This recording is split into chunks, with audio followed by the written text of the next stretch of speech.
आज हम average speed और एवरेज वेलोसिटी के बारे में बात करेंगे।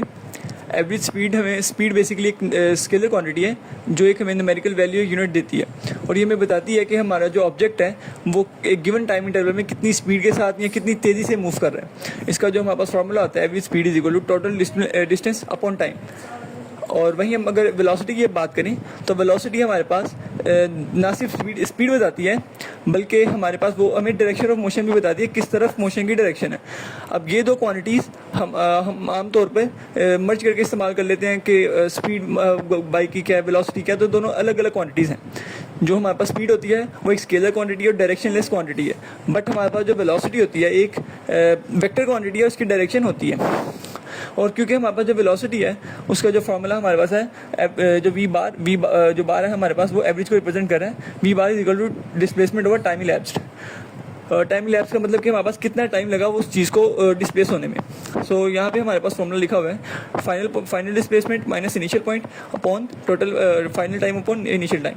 यहाँ पे delta x upon delta T, यहाँ पे टी लिखा हुआ है डेल्टा टी। और अब यहाँ पे एक चीज़ आती है हमारे पास, अगर हम दो क्वांटिटीज हैं हमारे पास स्पीड और वेलोसिटी।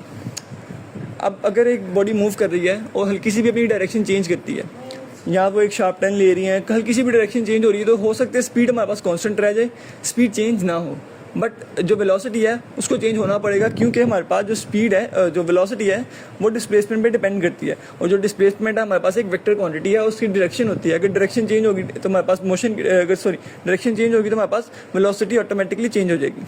अब यहाँ पे हमारे पास दो प्रॉब्लम्स हैं, एक स्पीड की और एक वेलोसिटी की। A car covers a distance of 200 meters in 5 seconds. Find the speed. Average speed का फॉर्मूला होता है total distance upon total time. तो टोटल डिस्टेंस हमारे पास 200 मीटर्स है और टोटल टाइम हमारे पास 5 सेकंड है।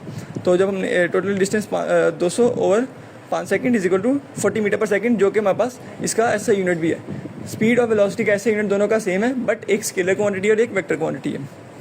और वही हमारे पास दूसरी प्रॉब्लम है, a car initially at 5 metre and travel to 20 metre in 5 seconds. Find average velocity. तो velocity is equal to total displacement upon time elapse. Displacement is equal to हमारे पास final displacement minus initial displacement, final 20 initial 5 upon 5 second minus 0, 20 minus 5 15 upon 5 3 5 15 3 metre per second answer.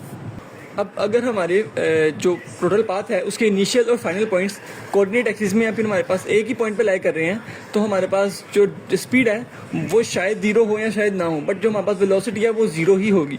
अगर मैं ये examples जो हैं यहाँ पे देखें, अब हमारे पास इनिशियल पॉइंट भी यही है, फाइनल पॉइंट भी यही है, विच मीन्स कि यहाँ पे डिस्टेंस भी 0 है, डिस्प्लेसमेंट भी 0 है।